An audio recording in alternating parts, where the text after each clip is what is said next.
I love Portola coffee. It's really good. It's so good that you don't even need to add sugar or milk or creamer or anything to it. So if you're ever in Costa Mesa, it's over by the IKEA, or in Old Town Orange, which is where I live, and you can go to Portola, get that. It's the best coffee, I think.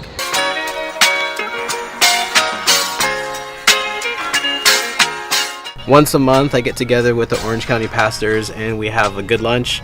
We build each other up. We share what's going on in our churches. We share any kind of struggles. But really, it's just we get together to support each other, laugh together, share war stories together. And that's what we're going to be doing today. So why don't you come check it out?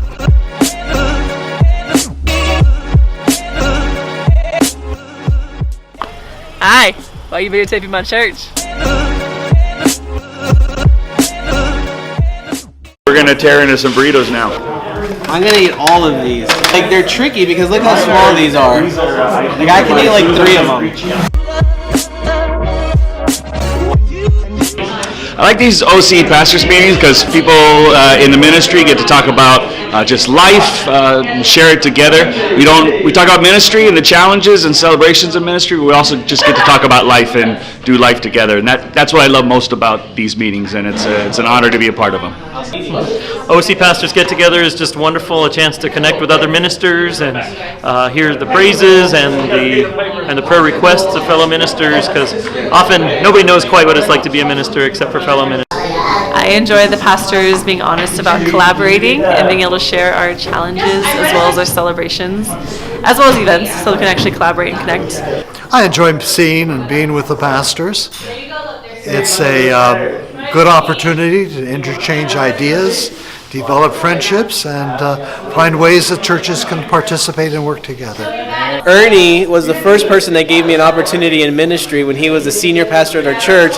He let me lead the young adult or youth class, which I don't know what you were thinking, Ernie, because I was not ready for that. And Ernie saw me at like all of my weird transition points in life, so I'm super thankful for his mentorship. Thanks, Ernie. Well, thank you. And I got a gift. The principal from Orangewood Academy gave this to me. She's not playing favorites. I think I know what it is, so I'm going to check it out. A few weeks ago, my wife and I did a week of prayer there. They got us a bunch of goodies, and I think this is what I was waiting for. It says Land's End. Oh, yeah, I think there it is. Oh, sweet. It's a black polo. It's like, feels like it's one of these like dry fit type things with the Orangewood Adventist Academy logo, which is really awesome. I've been wanting one of these and I got it. Thanks, Orangewood.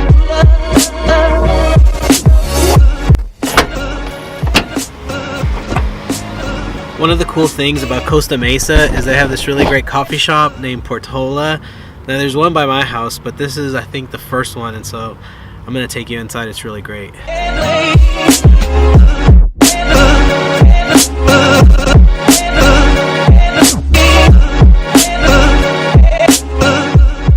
I love OC Pastors meetings because I get to interact with some of my friends and my colleagues.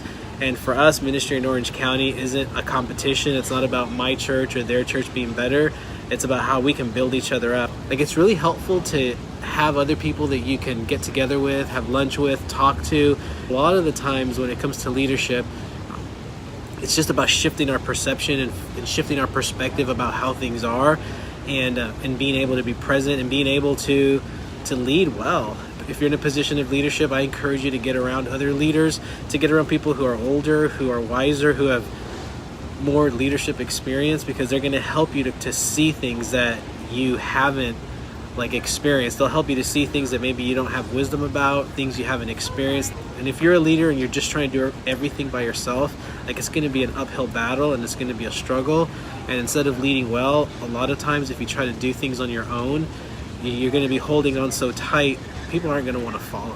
So I had a lot of fun hanging out with my friends, but I got to get back to the office because I have to finish my sermon. I'm speaking this weekend twice, once at one of my friend's churches because he's on sabbatical, and then at my church at the regular 11 o'clock hour. So I got to get those things done, and I don't want to wait until Friday night. So I'm heading back to the office now. All right, I think that's the end for today.